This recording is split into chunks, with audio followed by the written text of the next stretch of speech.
When we examine the catastrophes of the 20th century, we discover that totalitarianism did not emerge from a vacuum. The horror of Nazi Germany and Stalinist Russia was not an aberration in human history, but the logical conclusion of processes that had been developing throughout the 19th century.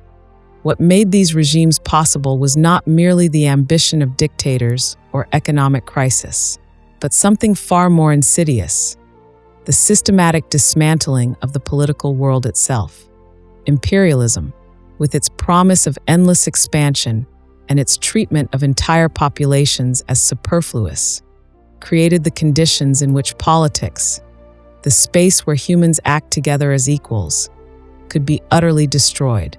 Today, as we witness the resurgence of imperial thinking and the expansion of state power beyond traditional boundaries, understanding this connection becomes not merely an academic exercise, but a matter of survival for political life itself. The question is not whether imperialism leads to totalitarianism, but how we can recognize and resist the mechanisms that make such transformation possible. Chapter 1: The Imperial Logic of Endless Expansion. Imperialism introduced into European politics a principle that was fundamentally anti-political: the idea that power must expand infinitely or perish. This was not merely a matter of acquiring new territories or markets, but a transformation in how power itself was conceived. Traditional political communities had always been bounded. They existed within limits, whether geographical, constitutional, or cultural. But imperialism demanded expansion for expansion's sake, growth for the sake of growth, a process that could never find a natural stopping point.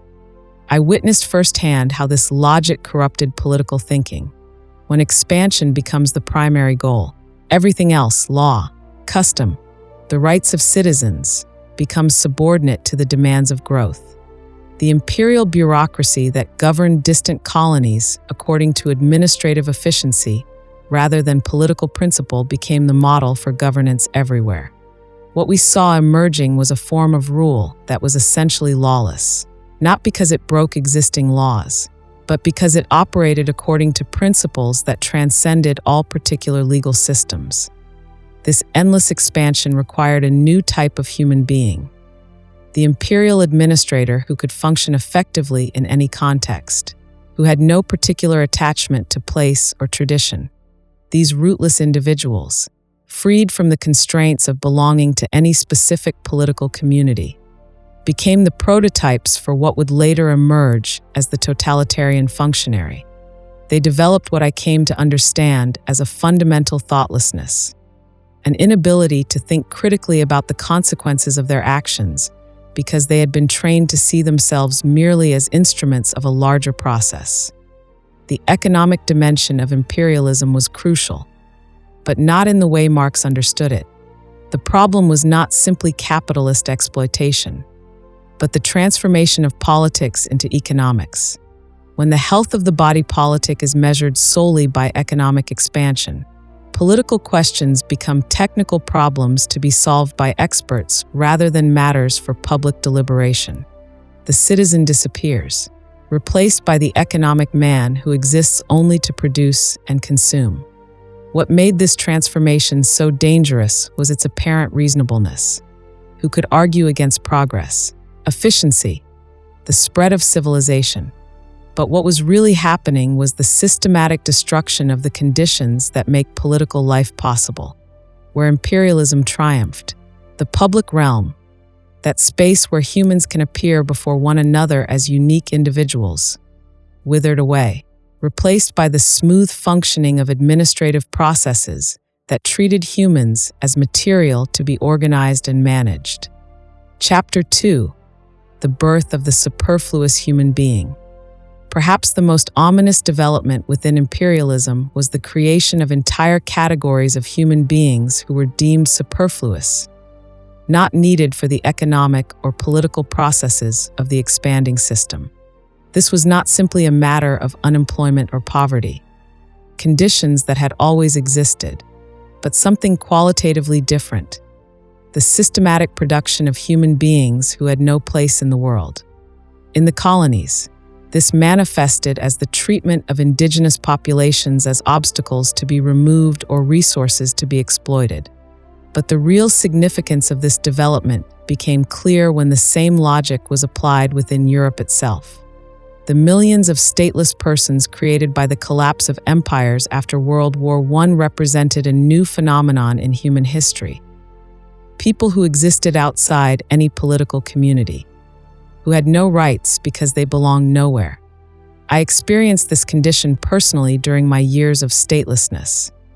And it taught me something that no amount of theoretical study could convey: that human dignity depends not on some abstract notion of human nature, but on belonging to a political community where one can act and speak among equals.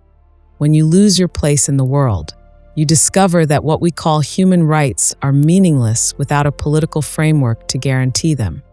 The stateless person has the right to life, liberty, and the pursuit of happiness in theory, but in practice has no way to claim or exercise these rights.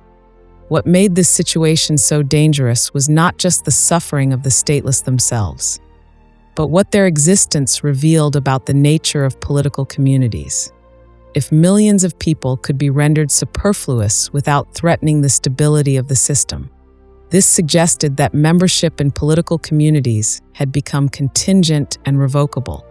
The citizen, supposedly the foundation of modern democratic states, was revealed to be as vulnerable as any other category of human being. Imperialism normalized this superfluity by creating administrative categories for managing unwanted populations. The concentration camp, which many people think of as a specifically Nazi invention, actually emerged from imperial practices of managing colonial populations. The camp represented the logical endpoint of treating human beings as material to be processed, rather than as political actors capable of initiative and responsibility.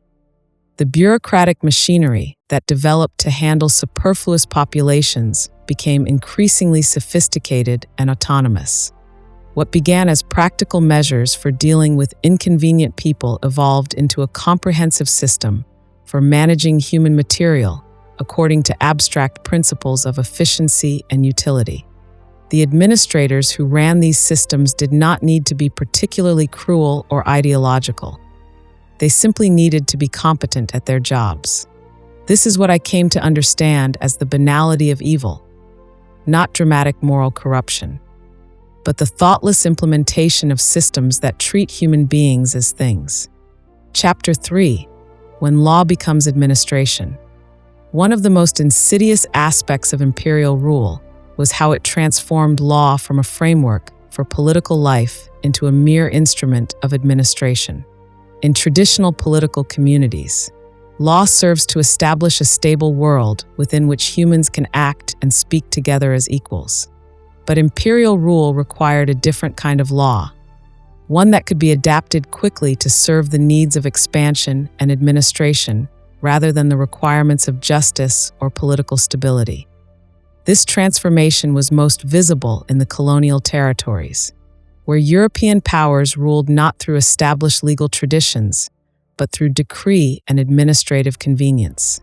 Colonial law was essentially lawless law. It had the form of legal procedure, but none of the substance of genuine legal protection.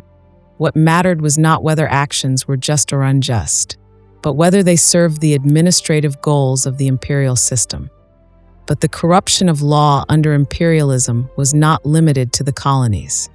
The same administrative mentality began to penetrate European legal systems, transforming them from instruments of political justice into mechanisms for social engineering. Law became less about establishing a framework for political action and more about solving problems defined by experts and implemented by bureaucrats.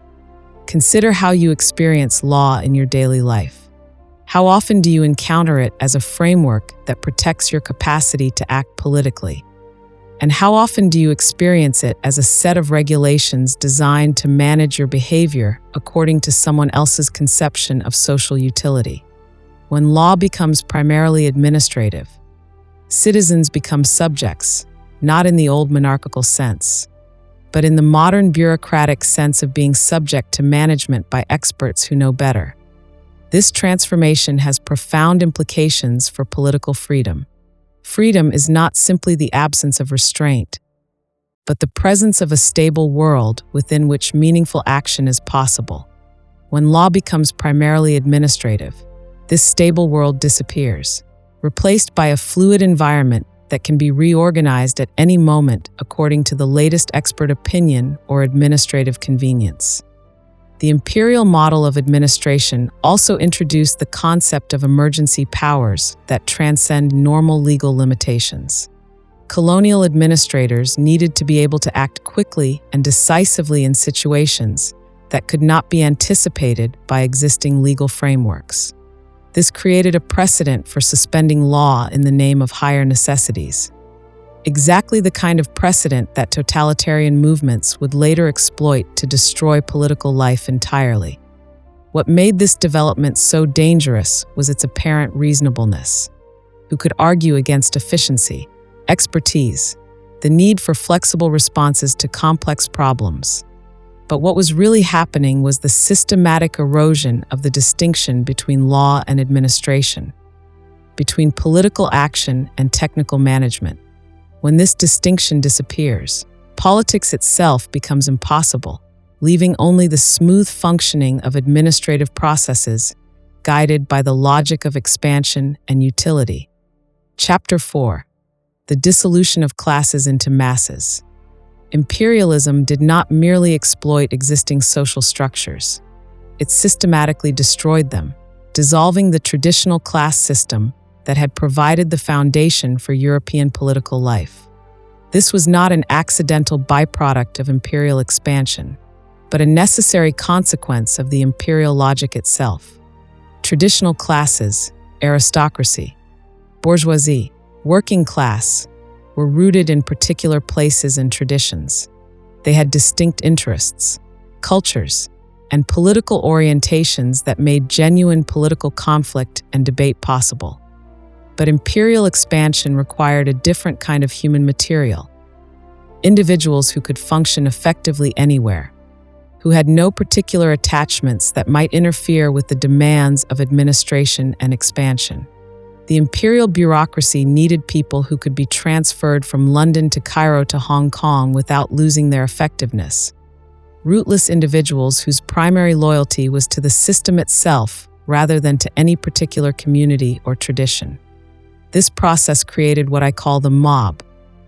Not the traditional working class with its own culture and political aspirations, but a shapeless mass of isolated individuals united only by their resentment and their willingness to support any movement that promised to give their lives meaning. The mob includes people from all former classes, déclassés aristocrats, ruined bourgeois, unemployed workers, intellectuals without a public, all thrown together in a common condition of worldlessness. What makes the mob dangerous is not its poverty or its suffering. These have always existed, but its superfluity. Members of the mob are not needed by the economic system, have no place in the political order, and are therefore available for any adventure that promises to make them feel important again. They become the natural constituency for movements that promise to destroy the existing world and replace it with something entirely new. This dissolution of classes into masses eliminates the possibility of genuine political conflict. Traditional political parties represented different class interests and worldviews. They disagreed about fundamental questions, but shared a commitment to the political process itself. Mass movements, by contrast, appeal not to interests but to resentments, not to reason but to emotion, not to political goals but to the promise of transcending politics entirely. The imperial experience taught these masses to think in terms of global processes rather than local realities. They learned to see themselves as part of vast historical movements, the white man's burden, the spread of civilization, the inevitable march of progress, rather than as members of particular political communities with specific responsibilities and possibilities. This global thinking prepared them perfectly for totalitarian movements that would later promise to reorganize the entire world according to abstract ideological principles. The tragedy is that this process destroyed not only the traditional ruling classes, but also the institutions and practices that had made political life possible. When classes dissolve into masses, politics becomes impossible because there are no longer distinct groups with different perspectives capable of engaging in meaningful debate. What remains is only the manipulation of mass opinion by those who understand how to exploit the resentments and fantasies of worldless individuals. Chapter 5: The Emergence of Racist Ideology. Racism, as it developed within the imperial context, was not simply prejudice or discrimination, phenomena that have existed throughout history, but something qualitatively new, a comprehensive ideology that claimed to explain all human relationships according to biological categories. This transformation of race from a descriptive category into an explanatory principle represented a fundamental attack on the political realm itself.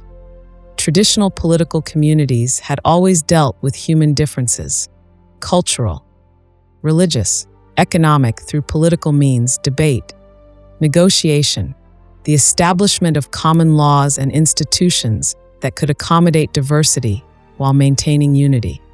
But racist ideology claimed that such political solutions were impossible because human differences were rooted in biological nature rather than in human choices and actions. The imperial experience generated this ideology because imperialism created situations where enormous cultural and technological differences had to be managed through non-political means. When Europeans encountered societies that operated according to completely different principles, the easiest solution was to declare these differences natural and immutable rather than to engage in the difficult work of political accommodation and mutual understanding. But racist ideology served an even more important function.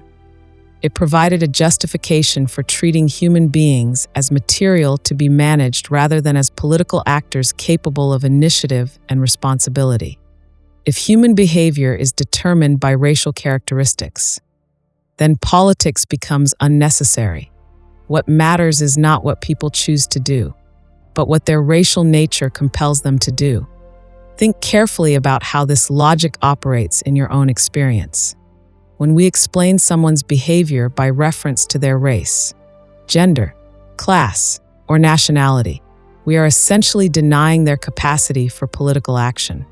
We are saying that their choices are determined by forces beyond their control rather than by their own reflection and decision. This mode of thinking, which seems so natural to us now, was actually a historical innovation that emerged from the imperial experience. The most dangerous aspect of racist ideology was how it naturalized the concept of superfluity. If human differences are biological and immutable, then it becomes possible to argue that some groups are simply less capable of civilized life than others. This created a pseudoscientific justification for imperial policies that rendered entire populations superfluous. But racism was not only applied to colonial subjects. It was imported back into Europe and applied to Europeans themselves. The pan-movements that emerged in the late 19th century, pan-Germanism, pan-slavism, represented the application of racial thinking to European political problems. Instead of solving conflicts through political means, these movements proposed to reorganize Europe according to racial principles, eliminating the political realm entirely. This development was crucial for preparing the ground for totalitarianism because it accustomed people to thinking about human relationships in terms of natural forces rather than political choices. When politics becomes biology, democratic institutions become irrelevant. What matters is not what citizens decide through debate and voting, but what their racial nature determines they must do. The ultimate logic of racist ideology is the elimination of politics itself. If human behavior is determined by racial characteristics, then the only remaining question is which race should dominate the others. This transforms political questions into technical problems. How can the superior race most efficiently organize and manage the inferior races? This is exactly the kind of thinking that would later characterize totalitarian rule. Chapter 6: The Bureaucratic Mind and the Death of Judgment. Perhaps the most lasting and dangerous legacy of imperialism was the creation of a new type of human being. The imperial bureaucrat who administered vast territories and populations according to abstract principles rather than political wisdom. This figure represented something unprecedented in human history. A person who wielded enormous power, but took no personal responsibility for the consequences of his actions, because he saw himself merely as an instrument of larger historical forces. The imperial bureaucracy was necessarily different from traditional forms of government because it had to manage populations and territories that could not be governed through normal political means. Colonial subjects were not citizens who could participate in political life, but material to be administered according to principles of efficiency and utility. This required a new kind of administrator, someone who could function effectively without the guidance of established laws, customs, or political communities. These administrators developed what I came to understand as a fundamental thoughtlessness, not stupidity, but an inability to think critically about the systems they served. They became experts at implementing policies, but lost the capacity to judge whether these policies were just or unjust, wise or foolish. Their professional competence depended on not asking such questions, on simply doing their jobs as efficiently as possible. This bureaucratic mindset gradually spread from the colonies back to Europe itself, transforming how power was exercised everywhere. Government became less about political leadership and more about administration, less about making judgments about justice and the common good, and more about implementing expert solutions to technical problems. The politician was replaced by the expert, the citizen by the client, political wisdom by administrative efficiency. The most disturbing aspect of this development was how it eliminated personal responsibility. When power is exercised through bureaucratic channels, no individual can be held accountable for the consequences because everyone is simply following procedures established by someone else. The administrator who implements a destructive policy is not responsible because he is following orders. The official who gives the orders is not responsible because he is following expert advice. The expert is not responsible because he is simply applying scientific principles. This diffusion of responsibility made it possible for systems to operate according to their own logic rather than human judgment. Bureaucracies developed their own momentum, their own goals, their own measures of success that had little to do with human flourishing or political justice. The administrators who ran these systems did not need to be evil. They simply needed to be competent at their jobs. Consider how this operates in your own experience with bureaucratic institutions. How often do you encounter officials who are clearly well-meaning, but unable to respond to your situation as a unique human being because they must follow established procedures? This is not a personal failing, but a structural feature of bureaucratic power. It operates by treating all cases according to general categories rather than responding to particular situations that require judgment. The imperial bureaucracy also pioneered techniques for managing large populations that would later be perfected by totalitarian regimes. The use of statistics to define normal and abnormal behavior. The creation of administrative categories that determined how individuals would be treated. The development of surveillance and reporting systems. All of these emerged from the practical needs of imperial administration. What made this development so dangerous was that it appeared to be progress. Bureaucratic administration was more efficient than traditional forms of government, more rational, more scientific. It promised to solve human problems through expert knowledge rather than the messy and unreliable processes of political debate. But what was really happening was the systematic elimination of the spaces where humans could exercise judgment and take responsibility for their actions. Chapter 7: the collapse of authority, and the rise of violence. The final and perhaps most crucial way that imperialism prepared the ground for totalitarianism was through the systematic destruction of authentic authority and its replacement with violence masquerading as power. Traditional political communities had always distinguished between authority, which commands respect through its connection to founding principles and accumulated wisdom, and violence, which compels obedience through force or the threat of force. But imperialism collapsed this distinction, creating systems of rule that relied primarily on violence while claiming the legitimacy of authority. Imperial rule could not be based on genuine authority because it lacked the foundation that makes authority possible: the consent of those who are ruled. Colonial subjects had not participated in founding the institutions that governed them and had no voice in determining how these institutions operated. Imperial power was therefore necessarily based on violence. But it could not admit this openly because that would have undermined its claim to represent civilization and progress. This contradiction created a peculiar form of self-deception among imperial administrators and their supporters. They convinced themselves that their rule was legitimate because it was efficient, scientific, and beneficial to those who were ruled. They developed elaborate justifications for violence that made it appear to be something else. Not conquest, but civilization. Not exploitation, but development. Not oppression, but guidance toward a higher form of life. This transformation had profound consequences for political thinking throughout Europe. If violence could be disguised as authority in the colonies, the same techniques could be applied at home.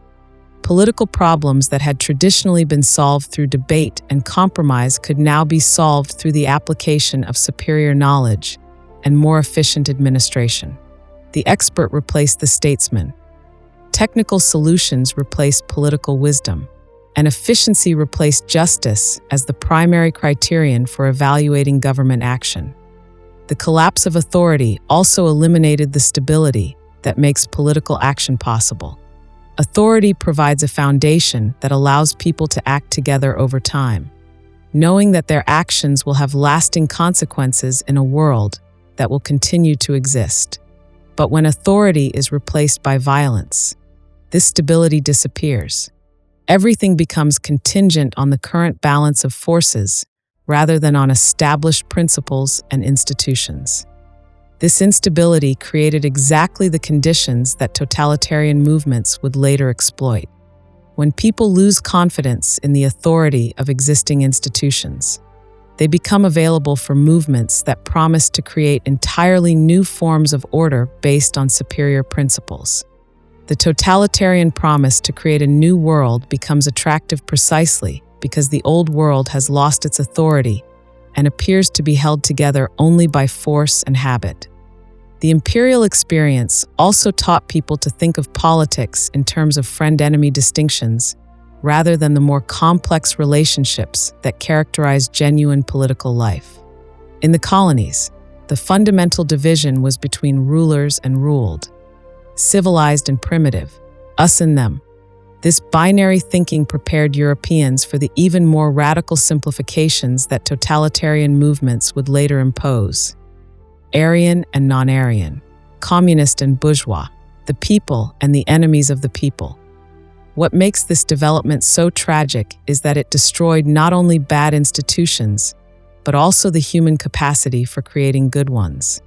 When authority collapses and is replaced by violence, people lose the ability to distinguish between legitimate and illegitimate forms of power. They become capable of supporting any movement that promises to restore order, regardless of whether that order is compatible with human dignity and political freedom. Conclusion: the path from imperialism to totalitarianism was not inevitable, but it was prepared by specific transformations in how power was conceived and exercised. When expansion becomes the highest goal, when human beings are treated as superfluous material, when law becomes administration, when classes dissolve into masses, when ideology replaces political judgment, when bureaucracy eliminates responsibility, and when violence masquerades as authority. Under these conditions, totalitarianism becomes not only possible but likely. Understanding this progression is not merely a matter of historical interest. We live in a world where many of these same processes are operating. Global expansion without political limits.